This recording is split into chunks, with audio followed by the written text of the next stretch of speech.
elected democratically. We support justice and dignity for everybody, no matter the sex, race, religion, nationality, or political affiliation. That is why we are against any kind of discrimination, any kind of violence, or any kind of extortion. Our community is here not for destroy, but for build. To build. And La Bodeguita de Mima is a prime example, bringing new products, paying taxes, and creating dozens of jobs. Fernando Martinez is a champion, but I guarantee that we have hundreds of Fernandos in our community. Some of them are here.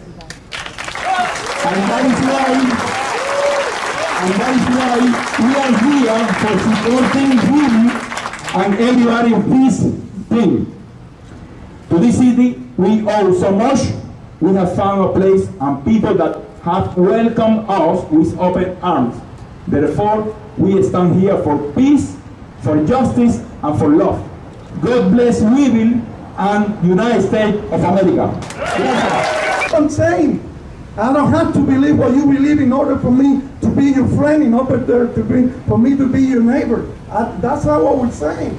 And there are people out there trying to define who we are and changing what we have said. And it's sad that it's happening. And today will be me, and the other day was Havana Cafe, and the day after that it was Luis and el Kentuano. The Cuban community speaks really loudly against socialism because we escaped socialism. That's why we speak so loudly about that. And there's people here from Venezuela today. The Venezuelan community is also here. And Venezuelans come in all colors too. And listen to look what they have done to that beautiful country that was really prosperous. And that's what we're saying. We're not attacking the black community. We made it of those colors.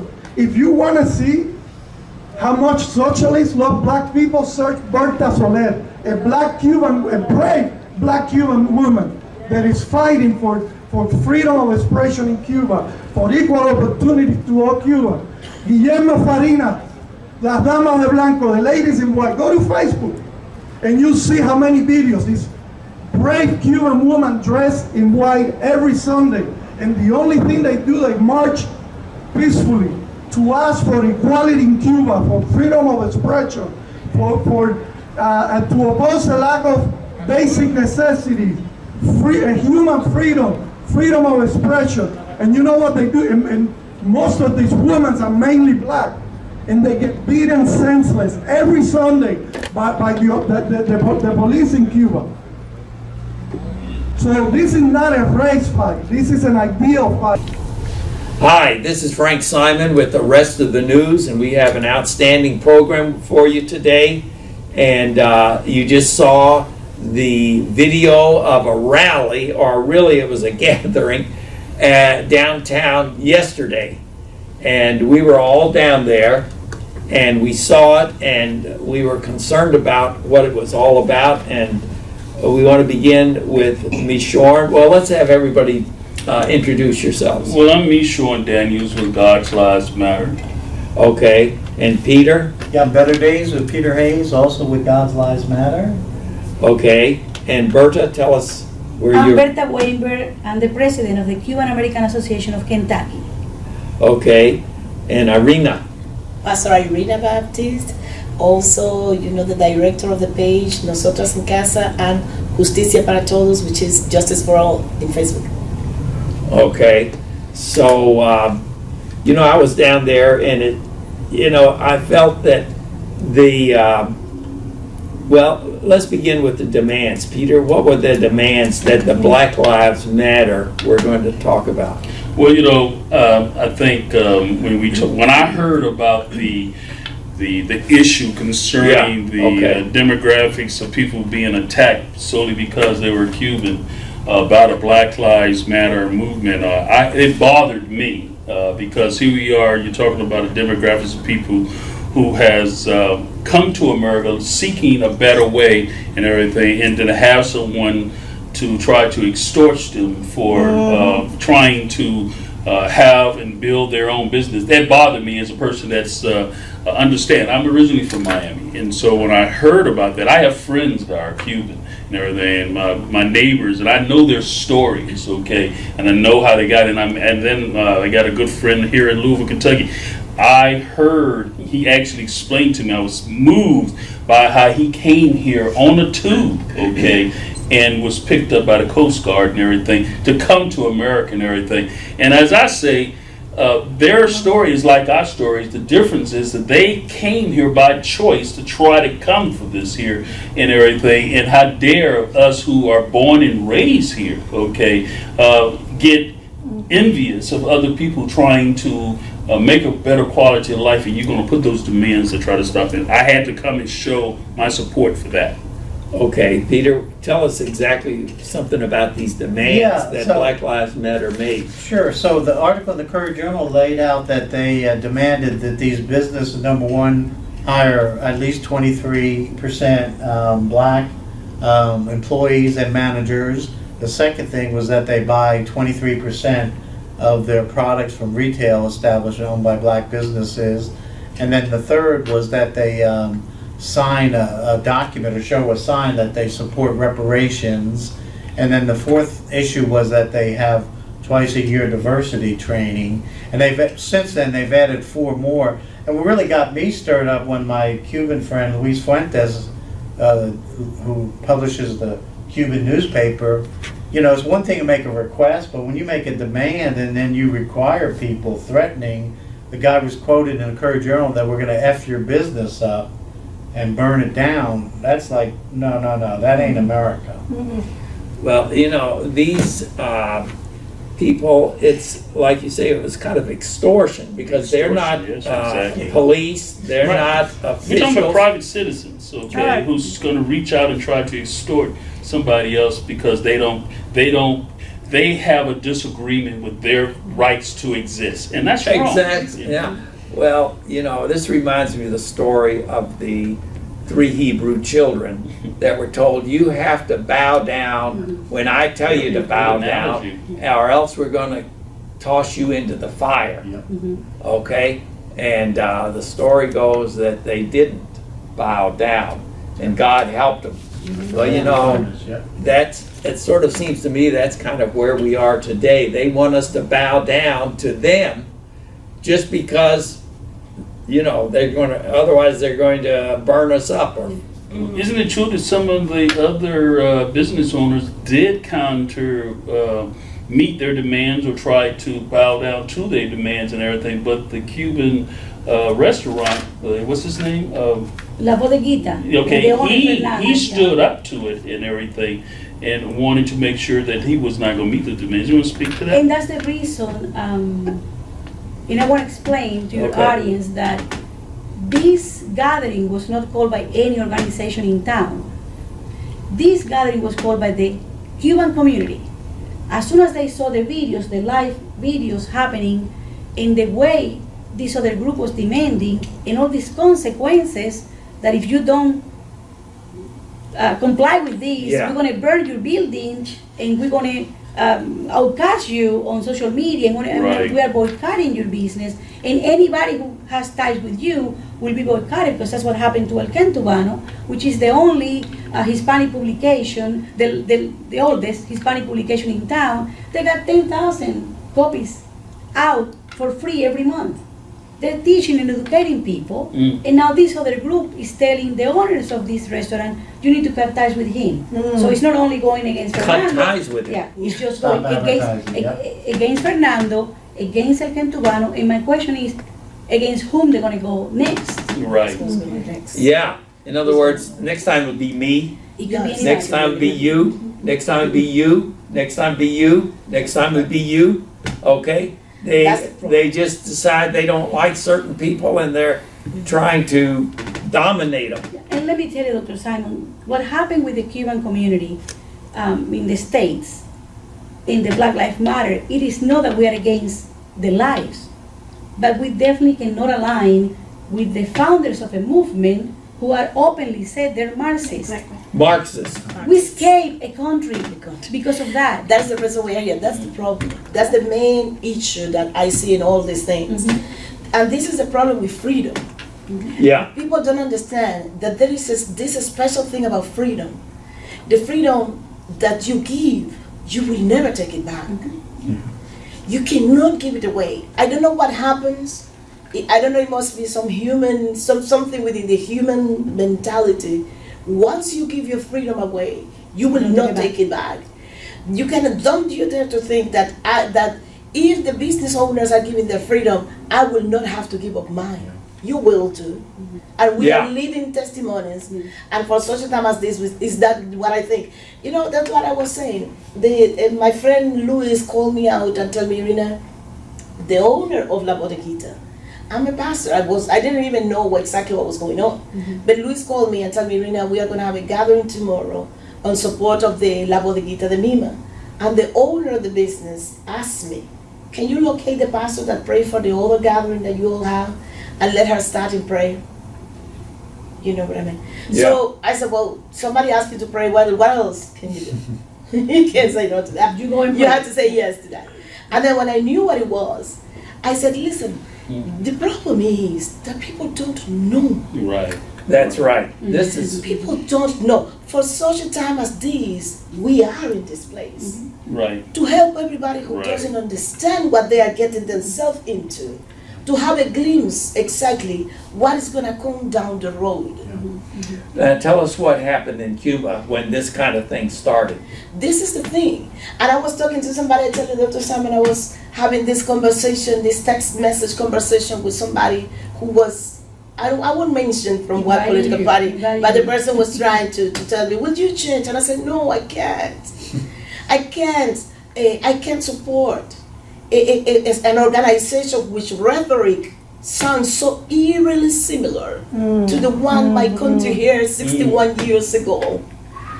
And now you go to the streets of my country and people are dying by starvation. Oh my. And she was telling me, but how can you don't feel sick about tyranny? The tyranny we have been in the last 4 years. I said, darling, you have no clue what you're talking about. No clue. Now, you know, in Venezuela, I saw a movie. The children were following a dump truck to get garbage out of the garbage truck to eat in Venezuela. Well, tell you what, in Cuba, people with the money in the pockets have to spend 3, 4, and 5 hours to get food out of the government institutions.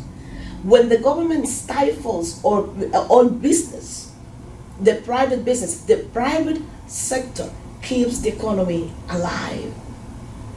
All that extension and overextension of government authority over every area of the society where the government takes over, chances are things are going to be pretty messed up. And if you dare to voice against that, because we get the question so many times, the Cubans, well, but they're not putting people in jail. They don't have to put you in jail. No. They make sure that they ostracize you. You socially speaking. Yep. They lose your job. They make sure you don't have a job. They tell your boss that you're not performing well. You can be the top performer, the top employee, but you know there is that reputation that you don't support the revolution, which is another word that really doesn't sit well with us. You don't say to a Cuban a revolution because we don't understand revolution as a good movement.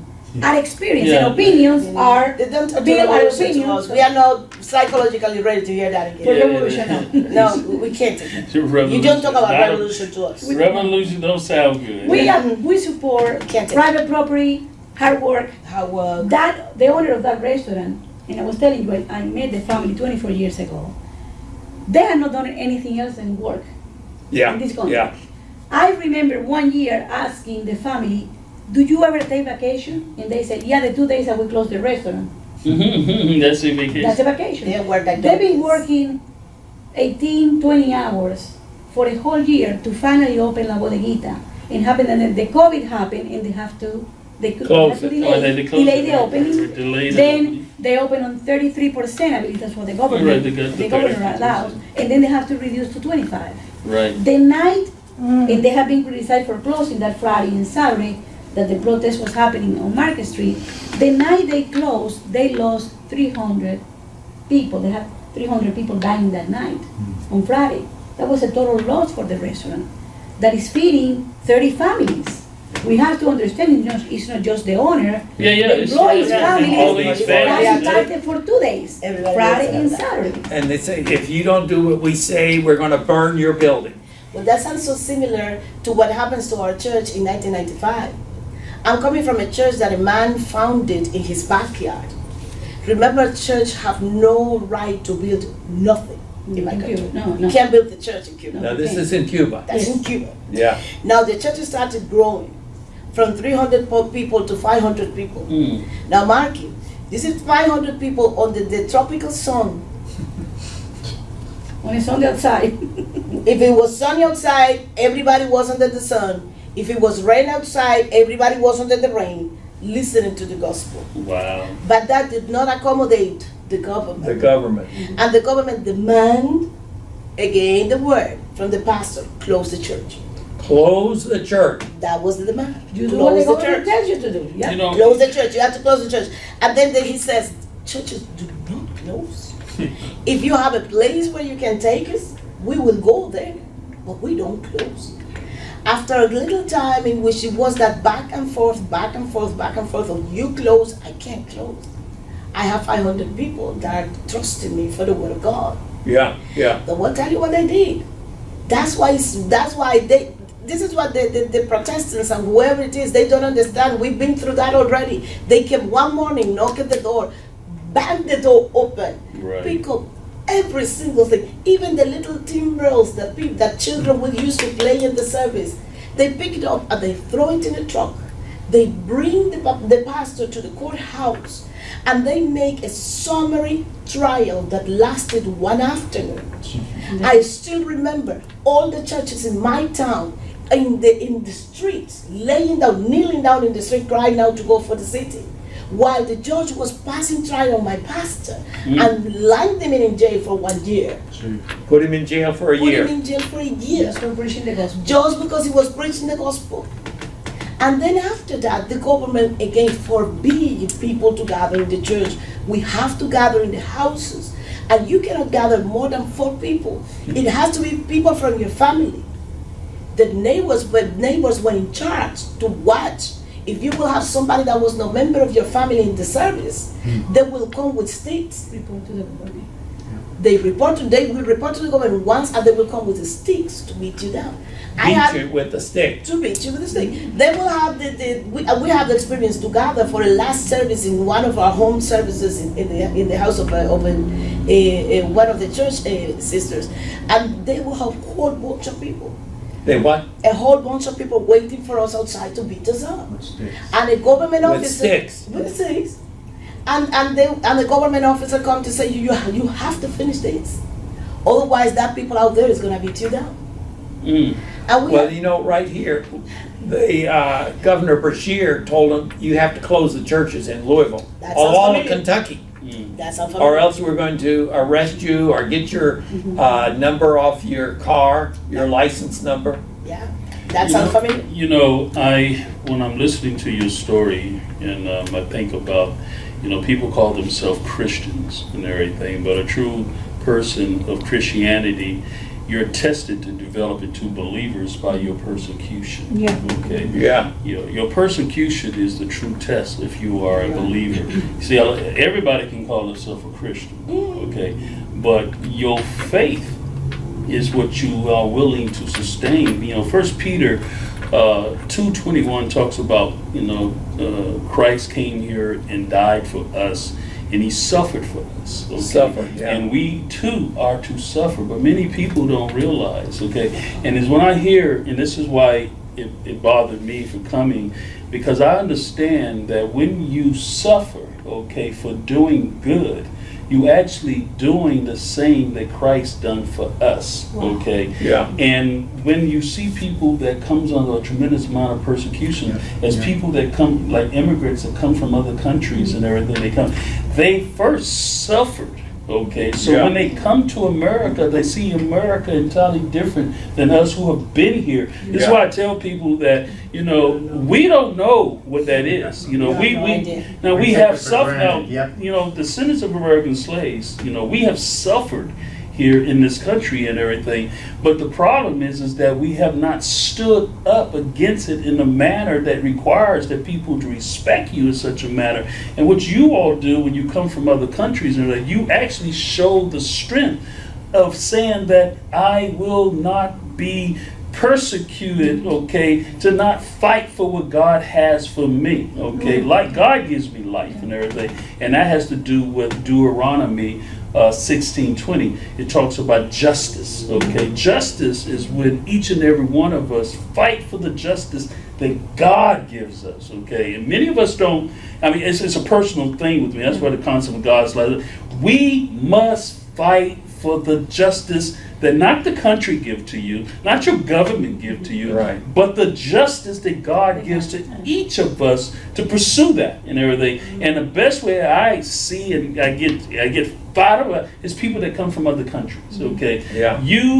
I was moved by my Cuban friends and everything when they tell me about their story, because I don't know any Americans that will probably do what they do to come to America. Okay. That's persecution to try to get to something, okay, that God wants to give to you, okay? That's what I'm moved by. Shani, we appreciate that you were there yesterday, and that was part of the message. Yes. We are not saying that we don't support the Right. movement for the justice of every citizen in this city. Right, Well, right. The main Amen. message was, I personally believe this can be the best city in the Yes. United States. Yes, We have a very diverse city. Right. Still many resources that other towns don't have. Yes. I mean, it doesn't have to be New York, it's expensive. Right, It can be right, Louisville. right. It can be Louisville. We got the connection to so many other states. We could be the best city in America. And sometimes Yes. I feel that it's part of the attack that we create all these distractions and divisions to don't accomplish what God has called this city to be. A Amen. city of light. We're supposed to be a city of light. There is no casualty. There is nothing that maybe on God bringing 25,000 Cubans That's here. the reason. There is a There reason. is- it's a God I do plan, believe it's a that for God such a plan. time as this, I do believe, I agree with you about that one. That's I Let me tell totally you agree something. with that as well. Let me tell you Wow. something. Because it's the center. This is one of the things I say in one of my pages. It's in Nosotros en Casa. I said we are pumping from the heart of America. We are in the heart of America. the center, right. And Bible in the Belt. center, for a reason, the country needs to understand Yeah. what the stakes are very high. And it's not the election the issue, let me tell you something. It's beyond the election. Yeah, You have it's to beyond rise the above the election and the political differences Institution. and try to look a little further down the road. Because if the road may look for the people that are trying to decide that, are going to start rioting, revolting, doing things, it may look very nice and it feels good. It does feel good. 10 million people 61 years ago felt so good about the revolution. They believe it. They live by that. Most Cubans support that. Yeah. Most Yeah, Cubans yeah, hear yeah. that. Yeah. Until the message So started what? changing. Until they the get snake power, yeah. dismantle, the entire terrain, and things start going back, and it have been back ever since. It reminds me of the story we all know. If you put a frog in boiling water, the frog will jump out, right? Uh-huh. But if you put a frog in, lukewarm and you start turning up degree by degree, They cook themselves. you will be able to cook that frog. So that's where we're at in America. Yeah. They're Little turning by up the little. heat a little bit. And here's what was inspired me about the gathering yesterday is finally we got some Americans with some kahunas to stand up and say, listen, we're not going to kowtow, and we'll be your brothers and sisters. But listen, you're not gonna force us and bulldog us. And I'm excited about that because I think Yeah, That's right. God, the believers and God Lives Matter and other organizations, the believers, we're in It's our perilous Yes, it is a time to It's our heal the time. city. The city is true, needs healing. But the Yeah. healing is not going to come from destroying anything. Right, no, The no, healing that's is going right. to be from a godly center of people with different backgrounds. Look up here. Let's Right, sit right, down and right. have a conversation. We can have a civilized conversation at any given time. That's what I was telling Louis Right. yesterday. Louis, I find that this gathering was so good. Oh, the Because gathering people was go awesome. to see, Yeah. even people from the Black Panthers and stuff, yeah. different organizations gathered, they said with Yeah, their we let opinions, them have some. this is Yeah. what we need. That's fine.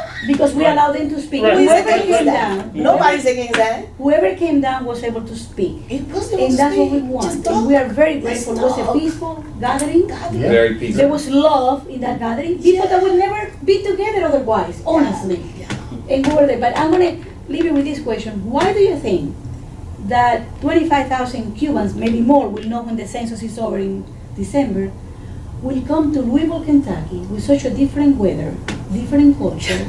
What are we doing here? What in the world? Because it is a They godly don't. plan, even for those that don't know God. It is a godly plan. So, you know, I do not share this very often, and it just came to me again and everything. So very many people don't know this. This is but I had this. I was stationed at Fort Campbell, Kentucky. Okay, and in my process, I went around to some different places when I was younger. And went in this store, and I came out, and this older gentleman pulled me off to the side. You know, he was older and everything, so I think he needed to get off his chest, because I think he felt that he was got about to pass. Okay, so he pulled me off. He said, "I need to say something to you," and so it went kind of like this. You know, he said, "Your people." He was speaking of my culture, people. You all don't know the power that you have and everything until you all claim it, and you must make this country respect you all and do the things. But he said something. Kentucky has a major role in that. And as a kid, I was a child. I didn't think nothing of it. I didn't get it and everything. It's only too lately in hearing what you're saying, and after yesterday and everything, that I think this man was prophesizing something that I think the state of Kentucky is actually in the middle of making some great things happen today. You know, I'm part of that movement that the descendants of American slaves, one of the founders was created right here in this city. Noah Shelton, he wrote the book, America's Little Black Book, that told us that we wasn't Negroes, we weren't black, okay, we're not African Americans, but we are American descendants of slaves, and we needed to get away from the color. So I truly believe that Kentucky, Louisville, potentially, this is a military term, it says ground zero, okay? You know what I mean when I say ground zero? I don't. Ground zero means foundation, okay, and everything will build up on that. Let me tell you what I like about Kentucky, because as I said, I live all my life in the Caribbean. Mhm. I married in one Caribbean island, entered America through the U.S. Virgin Islands. My son is born in the U.S. Virgin Islands in St. Thomas. And then my family was living here, and then I became pregnant and have to come up here. And many people ask me, well, why did you come to Kentucky? Well, Kentucky is an excellent place to raise your children in the first place. But as the years gone by, and I have the opportunity to walk around, you know, villages, parishes, little places, small places, tell you what I like about Kentucky. First of all, that motto, that united we stand, divided we fall, touched my heart. Very strong message there, And isn't the it? second thing is that, you know what, one day somebody asked me, and I said, you know what I like about Kentuckians? Everybody have a weapon. If somebody decides to go Osama bin Laden, You gonna have- yeah. the only thing I have to do is dog, and my rednecks is not gonna take care of them. I love Second that. Amendment I is love definitely it. I don't have to appreciated go here. near to them. I don't have to talk to them. And I talk. I have a lot of very good friends and students, you know, because I was a teacher for a while. But I love that about Kentucky. That sense that people really value the freedom, Their freedom. and they are willing to don't mess. Wow. Yeah. We are top. Good. I like that about Kentucky. I may be wrong about me. I may be wrong about that, but I really like that. I know. That was one of the first things that the Castro communism did in Cuba. They took away the weapons. Take away your weapons, They took yes. away the And I got a weapons. personal story because my father had a Colt 45 that his grandfather had given to him. Was never used, was in this little box, metal box. And then one day the government says the good revolutionaries should give their weapons away. And my father went and gave his Colt 45 and came home with the empty box and tears in his eyes. Was the first time I see my father crying. Wow. And then here and there he will go to his closet and will get the box out and just look at the empty box. Wow. So I made my personal purpose as soon as I came to the state. I'm going to make sure I get a code 45 and get the proper good for you. training That's to beautiful. honor my dad. Amen. And when I hear about removing, when I hear about removing guns, that backflash on us as well. You don't take. Same thing, I love that. dictators always want the people to give up their chance to Yeah. fight back, Let me yeah. tell you, I believe it's one of the reasons why socialism is still in Cuba 61 years later. People Oh, don't yeah. have weapons to fight them back. There is no, the There's not a army, single person. They can do that. the army doesn't have weapons. That ain't no Empty army. bullet. It's just, Because they don't yeah, trust the. they don't trust the people. Well, that's not an army. There are Is certain, that right? yeah, they don't have, there is no Only The army. secret military, police, the yeah. military has that. That's not a Only There are secret rumors, police, and yeah. don't quote me on this, there are rumors that even some of the bodyguards of the top people don't have bullets in their guns. They're afraid. They don't. They don't trust them. They know. They can't. Well, They you can't. know, if you know it's called it's a statement. Is that when you know you're doing wrong, okay, and you've done wrong to so many people, you expected somebody to take you out. Yeah, you know somebody will take Listen, it. we're about out of time, Yeah. but we appreciate each Thank you one so of much, you Dr. Simon. for Thank you. coming and give us your understanding of what's going on and the warning and how we've got to stand against Tyranny. Tyranny. That's exactly it. So thank you for watching. Tune in again next week for the rest of the news.